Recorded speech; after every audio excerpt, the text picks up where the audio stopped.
Assalamualaikum warahmatullahi wabarakatuh. Kami dari kelompok 7 ingin menjelaskan tentang definisi dan penalaran.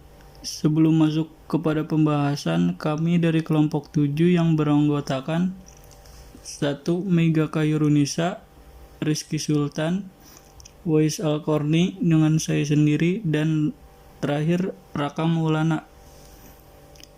Yang pertama, di sini ada pengertian definisi. Definisi adalah suatu pernyataan mengenai ciri-ciri penting suatu hal dan biasanya lebih kompleks dari arti, makna, atau pengertian suatu hal.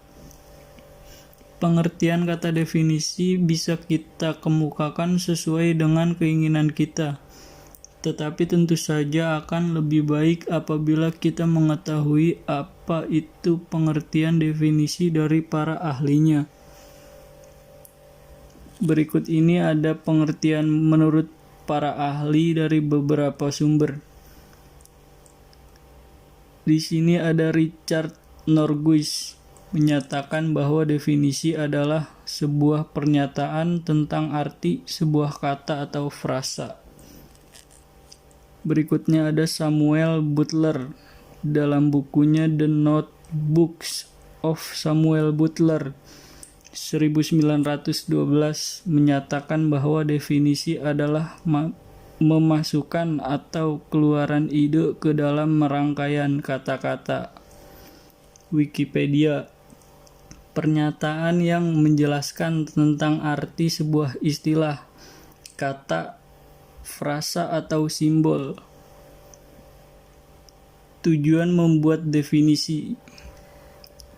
Irvin M. Copy menjelaskan ada 5 tujuan membuat definisi, yaitu 1.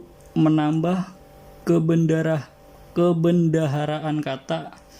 2. Menghilangkan keracunan atau ambiguitas. 3. Memperjelas arti suatu kata. 4. Memperjelas secara teoritis. 5. Mempengaruhi tingkah laku.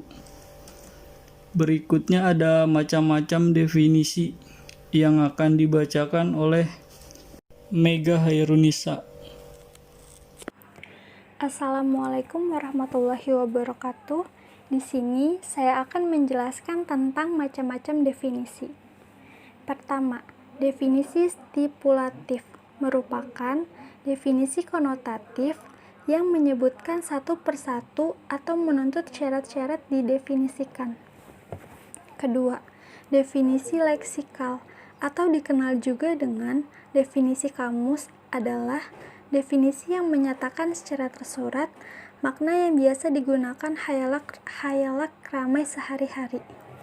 Ketiga, definisi persuasif merupakan bentuk definisi ketentuan yang dimaksudkan untuk menggambarkan arti yang benar atau diterima secara umum dari suatu istilah. Keempat, definisi teoretis merupakan definisi perbaikan yang menyatakan secara tersurat karakteristik yang tepat tentang sesuatu istilah atau konsep. Kelima, definisi ketetapan merupakan definisi yang dibuat dan dapat menimbulkan definisi baru sehingga harus benar-benar diperhatikan agar tidak terjadi kerancuan. Selanjutnya, teknik membuat definisi. Ada 8 teknik menurut Nicholas Rescher, yaitu pertama, enumerative definition, yaitu suatu teknik pendefinisian dengan cara memberikan daftar lengkap dari setiap bagian kata yang didefinisikan. Kedua, ostensive definition.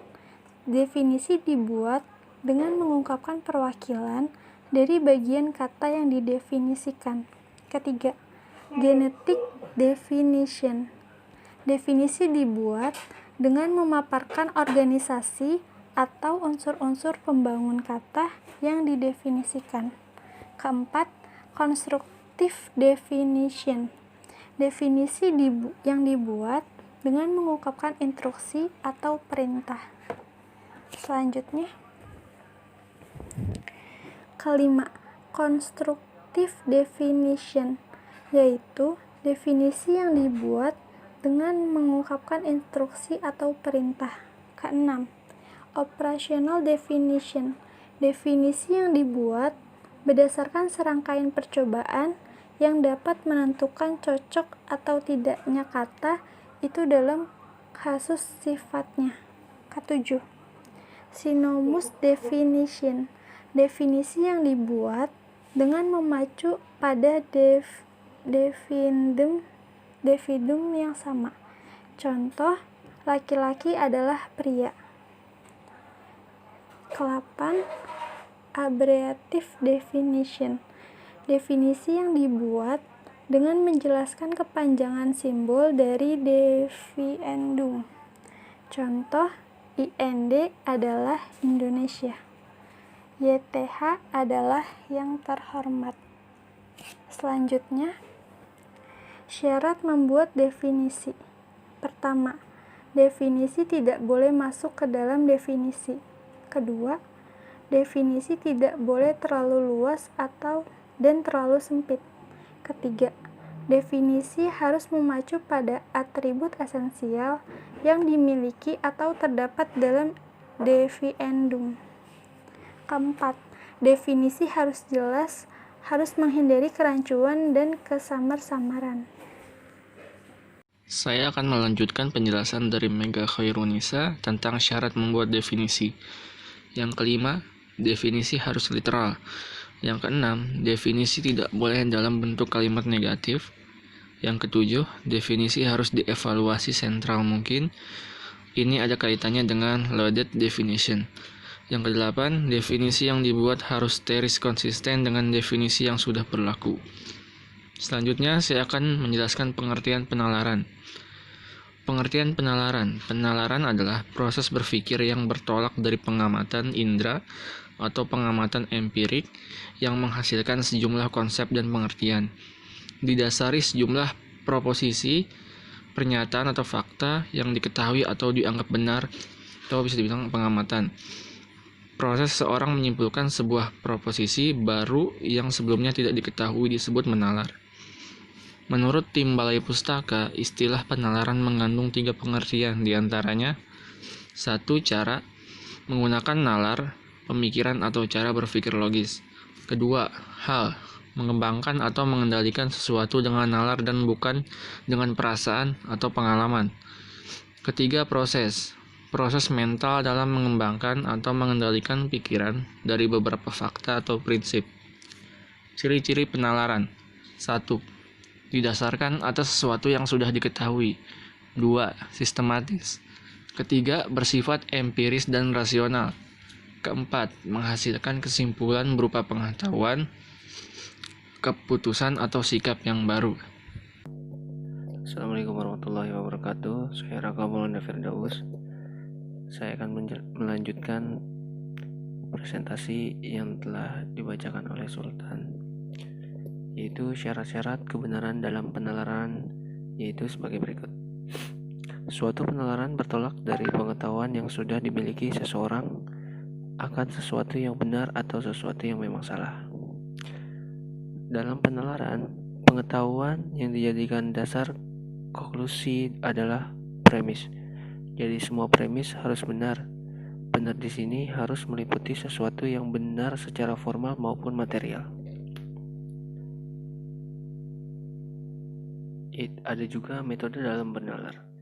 Yang pertama itu adalah penalaran induktif. Penalaran induktif adalah cara berpikir dengan menarik kesimpulan umum dari pengamatan atas gejala-gejala yang bersifat khusus. Contoh, jika dipanaskan, besi memuai. Jika dipanaskan, tembaga memuai. Jika dipanaskan, emas memuai. Jika dipanaskan, platina memuai. Jika dipanaskan, logam memuai. Penalaran deduktif. Penalaran deduktif adalah suatu penalaran yang berpangkal pada suatu peristiwa umur yang kebenarannya telah diketahui atau diyakini dan berakhir pada suatu kesimpulan atau pengetahuan baru yang bersifat lebih khusus. Contoh, semua makhluk akan mati, manusia adalah makhluk. Karena itu, semua manusia akan mati. Ya, sekian presentasi dari kelompok kami. Bila ada salah kata tolong dimaafkan, kurang lebihnya mohon maaf. Wabillahi taufiq wal hidayah. Wassalamualaikum warahmatullahi wabarakatuh.